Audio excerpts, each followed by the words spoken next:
कोई एब्सेंट हुआ तो? क्लास रिकॉर्डिंग भेज दो। Fees collection? ऑटोमेटिक। मार्केटिंग कैसे करेंगे? टीचमेंट वेबसाइट बना के देगा ना। टीचमेंट? अब पूरे इंडिया को मैथ्स पढ़ाओ सर।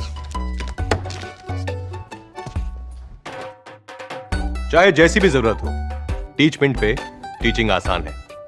आज ही डाउनलोड करें टीचमेंट, इंडिया का नंबर 1 टीचिंग ऐप। नमस्कार दोस्तों और सभी साथियों का स्वागत है एक बार फिर से आपके अपने ही YouTube चैनल ऑनलाइन स्टडी में।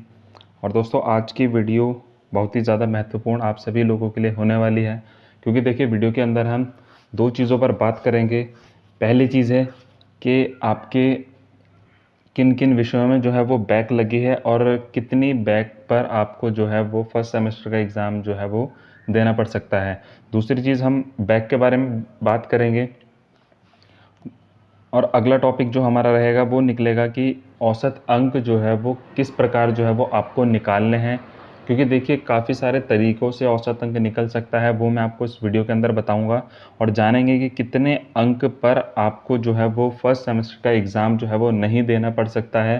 तो पूरी वीडियो में आप एंड तक ज़रूर बने रहे और साथ ही साथ सारी चीज़ें हम इस पर जानेंगे और चर्चा करेंगे अन्य विषयों पर भी। तो जितने भी साथी हमारे चैनल पर नए जुड़े हैं वो चैनल को सब्सक्राइब ज़रूर कर लें और बेल आइकन को प्रेस ज़रूर कर लें ताकि न्यू वीडियो की नोटिफिकेशन आप तक जल्द पहुंच जाएं। कुछ आपके सवाल हो तो आप कमेंट करके भी वो सवाल पूछ सकते हैं। टेलीग्राम ग्रुप का लिंक डिस्क्रिप्शन में है, आप टेलीग्राम ग्रुप से ज़रूर जुड़ जाइए। स्कॉलरशिप की कोई समस्या है तो स्कॉलरशिप का ग्रुप भी हमारा बन चुका है, आप वहाँ पर जुड़ सकते हैं। जल्दी स्कॉलरशिप पर भी कुछ नया जो है वो करेंगे। तो चलिए वीडियो स्टार्ट करते हैं। तो सबसे पहले तो हम वीडियो के अंदर जानेंगे कि जो DLED 2019 बैच है उसमें जो बैक लगी हुई है, देखिए कमेंट आए थे कि बैक जिन लोगों की लगी हुई है उसके ऊपर वीडियो बनानी चाहिए, तो उसके लिए जितनी मेरे को नॉलेज है मैं उस हिसाब से आप सभी को बताऊंगा। तो सबसे पहली चीज़ चलिए मैं बताता हूं आपको कि देखिए जिनकी एक सब्जेक्ट या दो सब्जेक्ट में बैक लगी है तो उन लोगों को बिल्कुल भी फर्स्ट सेमेस्टर का एग्ज़ाम जो है वो नहीं देना पड़ सकता अगर उनके औसत अंक से ज़्यादा नंबर हैं। क्योंकि देखिए क्या होता है, DLED का जो नियम है उसके अनुसार मैं बता दूं आपको जितना मुझे पता है कि अगर आपके 3 सब्जेक्ट में यानी कि 3 विषयों में अगर आपकी बैक लगी है तो आपको फर्स्ट सेमेस्टर का एग्ज़ाम देना पड़ेगा। किस कारण से? क्योंकि देखिए 3 सब्जेक्ट में अगर आपकी बैक लगी है तो वो बैक जो होती है सेमेस्टर बैक होती है।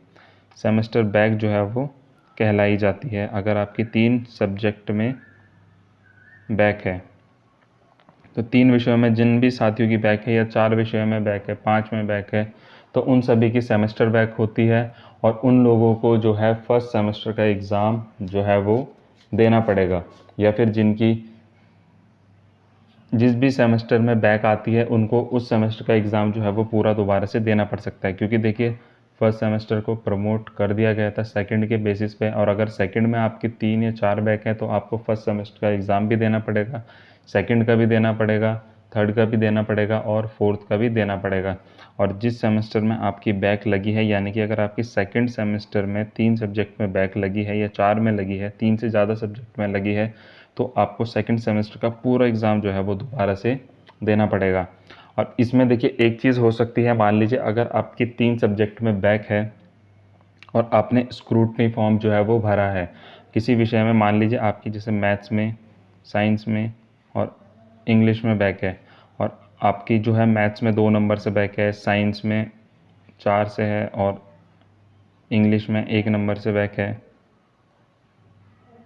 तो देखिए इसमें एक चांसेस हो सकते हैं कि मान लीजिए आपने इन 3 में आपकी बैक है और आपने किन्हीं 2 में भर दिया है। मान लीजिए आपने मैथ्स में आपकी जो 2 नंबर से बैक थी या साइंस में आपकी 1 नंबर से बैक थी, आपने इनमें स्क्रूटनी फॉर्म भरा है, तो चांसेस होते हैं कि जिनकी 1 या 2 नंबर से बैक होती है वो क्लियर हो जाती है स्क्रूटनी फॉर्म के बाद। और अगर आपकी साइंस की बैक जो है वो क्लियर हो गई, यहाँ पर आपकी इंग्लिश की भी बैक थी, स्क्रूटनी फॉर्म में आप साइंस में पास हो गए, तो अब आपकी बैक कितने विषयों में रही? 2 विषयों में रही। तो आपकी सेमेस्टर बैक जो है वो यहाँ से हट जाएगी, क्योंकि आपकी देखिए स्क्रूटनी में जब आप एक विषय में पास हो गए तो सिर्फ आपके 2 विषयों में बैक बची है, तो आप यहाँ से सेमेस्टर बैक आपकी हट जाएगी, आपकी सिर्फ जो है वो 2 सब्जेक्ट में बैक रहेगी। सिर्फ आपको फिर उसके बाद क्या करना है, उसके बाद आपका सिर्फ ये रहेगा कि आपका जो एवरेज औसत अंक जो निकालने को कहा गया है, अगर ये नियम आता है तो औसत अंक निकाल करके आप अगर पास होते हो तो आप फर्स्ट सेमेस्टर का एग्ज़ाम नहीं दोगे, सिर्फ आप 2 विषयों में जो आपकी मैथ्स और इंग्लिश में बैक है ये दोगे।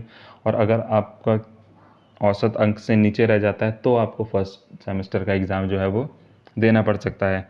तो आई होप आपको बैक वाले जितने भी प्रशिक्षु हैं उनको ये वाली बात समझ आई होगी कि 2 विषयों से ज़्यादा विषयों में जिनकी बैक है उनकी सेमेस्टर बैक होती है। अगर स्क्रूटनी में एक आधी बैक उनकी निकल जाती है तो वे सेमेस्टर बैक से बच सकते हैं, वरना उन्हें फर्स्ट सेमेस्टर का सेकंड सेमेस्टर का एग्ज़ाम जो है वो 2019 बैच वालों को देना पड़ सकता है। अब बात करेंगे हम इसमें आगे की जो औसत अंक है वो कैसे निकालने हैं। देखिए काफ़ी सारे तरीके हैं इसमें औसत अंक निकालने के। देखिए जैसे कि ये रिज़ल्ट है एक मेरे सामने, क्योंकि देखिए औसत अंक निकालना अलग अलग तरीके से है। अब जैसा कि मुझे पता चला है मैं उस हिसाब से आपको बता रहा हूँ औसत अंक कैसे निकाल सकते हैं। क्योंकि देखिए हमारे इसमें 2 टाइप के मार्क्स होते हैं, प्रैक्टिकल मार्क्स और थ्योरी मार्क्स। ठीक है, ये आप सभी को पता है कि प्रैक्टिकल जो है वो काफ़ी ज़्यादा नंबर हमारे जो हैं वो आते हैं और थ्योरी जो नंबर हैं ये हमारे कम होते हैं। तो इसमें देखिए जो सेकंड सेमेस्टर का एग्ज़ाम हुआ था तो उसमें 7 सब्जेक्ट का पेपर दिया था, जिसमें कि देखिए 250 नंबर का पेपर जो है वो दिया गया था। ठीक है, 250 नंबर का पेपर दिया गया था। तो देखिए अब इसमें क्या हुआ है, देखिए कि ये साथी जो है जिनका रिजल्ट है ये तो पास है। ठीक है, तो इसमें क्या करना है कि मान लीजिए आपके शुरू के 2 पेपर हैं, इसमें आप पास हो। ठीक है, मैं बता रहा हूँ आपको। और आपने कौन कौन से पेपर दिए थे, शुरू के 2 पेपर हो गए, फिर उसके बाद आपका इंग्लिश हो गया, मैथ्स हो गया और साइंस हो गया। इनमें लगभग सभी की बैक जो है वो लगी थी। ठीक है, और इनमें अगर आपके यहाँ पे आपके इंग्लिश में 4 नंबर कम हो जाते हैं या मैथ्स में आपके 5 नंबर जो है वो कम हो जाते हैं और आपके जो साइंस है इसमें चलिए आप क्लियर होते हैं, या जिनकी बैक है उनका मैंने तरीका बताया अभी कि अगर वो स्क्रूटनी में पास हो जाते हैं किसी एक विषय में तो वे बच सकते हैं सेमेस्टर बैक से, वरना उनको पूरा पेपर जो है वो दोबारा से देने पड़ेंगे सभी सेमेस्टर के। तो ये 4-5 नंबरों का जो औसत है, यानी कि जो 4-5 नंबर ये कम हैं। अगर आपके 50 नंबर वाले में 25 मार्क्स जो है वो पासिंग होती है और अगर आपके उसमें 35 नंबर आ गए, ठीक है, आपके उसमें 35 नंबर आ गए तो आप 10 नंबर वहाँ पे ज़्यादा हैं। ठीक है, यहाँ पे कितने कम हो रहे हैं, यहाँ पे आपके 9 नंबर जो हैं वो कम हो रहे हैं। तो ये सब्जेक्ट जो है इसकी भरपाई कर देगा यहाँ पर भी। ठीक है, ये इसकी भरपाई जो है वो कर सकता है। यानी कि कहने का मतलब ये है कि आपके जिस विषय में नंबर कम है और दूसरे विषय में उससे ज़्यादा नंबर हैं तो वो सब्जेक्ट जो है उसकी भरपाई आराम से वहाँ पर कर देगा, अगर इस हिसाब से एवरेज जो है वो निकाला जा सकता है। ठीक है, एक चीज़ ये होती है कि मान लीजिए 250 नंबर का आपका पेपर है। ठीक है, टोटल नंबर जो है आपके 250 में से कितने आ रहे हैं, तो देखिए ये भी हो सकता है कि पीएनपी इस पर परसेंटेज लगा दे, पीएनपी परसेंटेज लगा दे कि आपके 250 में से जो 50% है, ठीक है, 50% आपके हो जाएंगे 125 नंबर।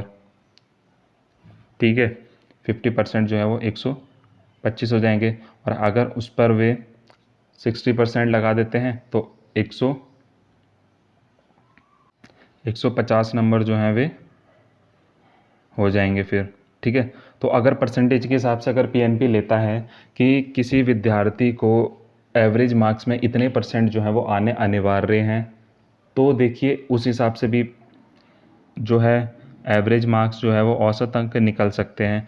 मान लीजिए आपके टोटल जो है 250 का पेपर हुआ है, इस चीज़ को बारीकी से समझना। एक तो मैंने बताया कि आपके अगर 10 नंबर 5 नंबर कम है और अगर दूसरा सब्जेक्ट उसकी भरपाई कर रहा है तो एक तो इस तरीके से पीएनपी कर सकता है, बाकी तो देखिए उनकी इच्छा है, क्लियर तरीके से तो हम भी इस चीज़ को अभी नहीं बता सकते।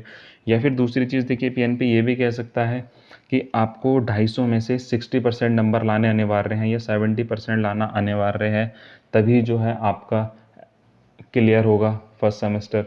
ठीक है, ये भी कह सकता है। तो अगर 60% कहते हैं तो आपको 150 नंबर लाने ज़रूरी हैं, 70% कहते हैं तो आपको 175 लाने ज़रूरी हैं। देखिए ये सब चीज़ें उन पर निर्भर करती हैं। 50% में आपको 125 हो जाएंगे, क्योंकि देखिए 50% मेरे को इसलिए भी नहीं लग रहा है, अगर इस हिसाब से होता है 50% इसलिए नहीं लग रहा है क्योंकि देखिए 50% तो लगभग सभी का होगा।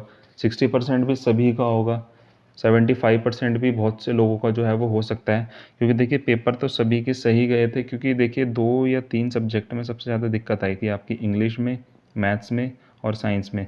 इसमें सबसे ज़्यादा बैक लगी थी, क्योंकि इन्हीं सब्जेक्ट में जो है नंबर जो है वो कम आए थे। ठीक है, तो काफ़ी सारे तरीके हैं जो कि एवरेज निकालने के हैं।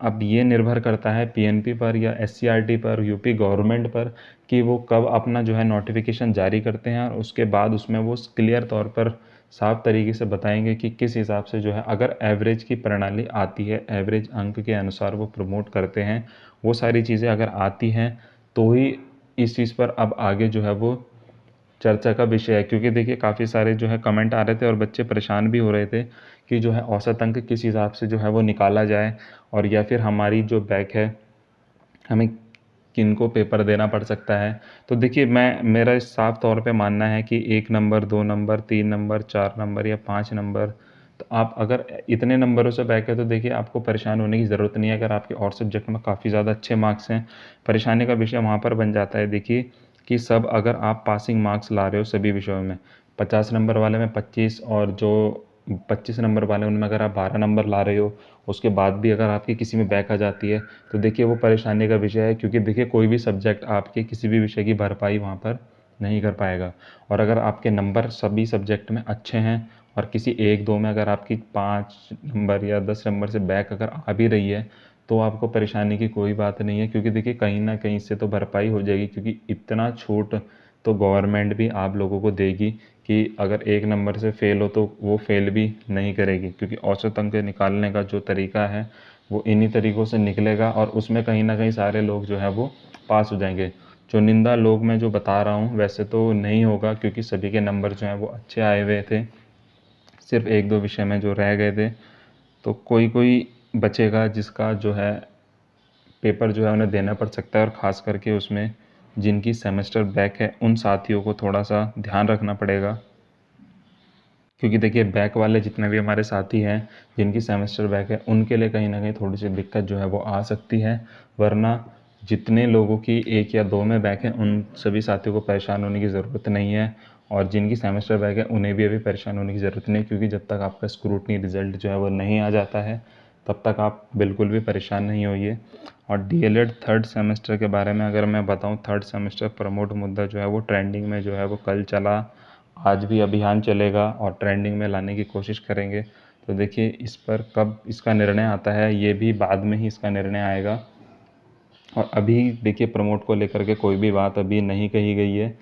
चांसेस हैं कि प्रमोट हो सकते हैं और उसका लाभ आप लोगों को भी मिलेगा जिन साथियों की बैक है या फिर जिनकी सेमेस्टर बैक है, कुछ ना कुछ लाभ देखिए सभी को मिलेगा। तो परेशान होने की इसमें बिल्कुल भी ज़रूरत नहीं है। किसी साथी को अगर कोई सवाल हो तो वो कमेंट करके पूछ सकता है, या फिर वो टेलीग्राम ग्रुप को ज्वाइन करके डायरेक्ट मैसेज भी वहाँ से कर सकता है। तो वीडियो आपकी डिमांड पर ये वीडियो बनाई गई थी। अगर आपको वीडियो अच्छी लगी हो तो आप वीडियो को लाइक, कमेंट और शेयर ज़रूर करना, चैनल को सब्सक्राइब ज़रूर करना। Thank you.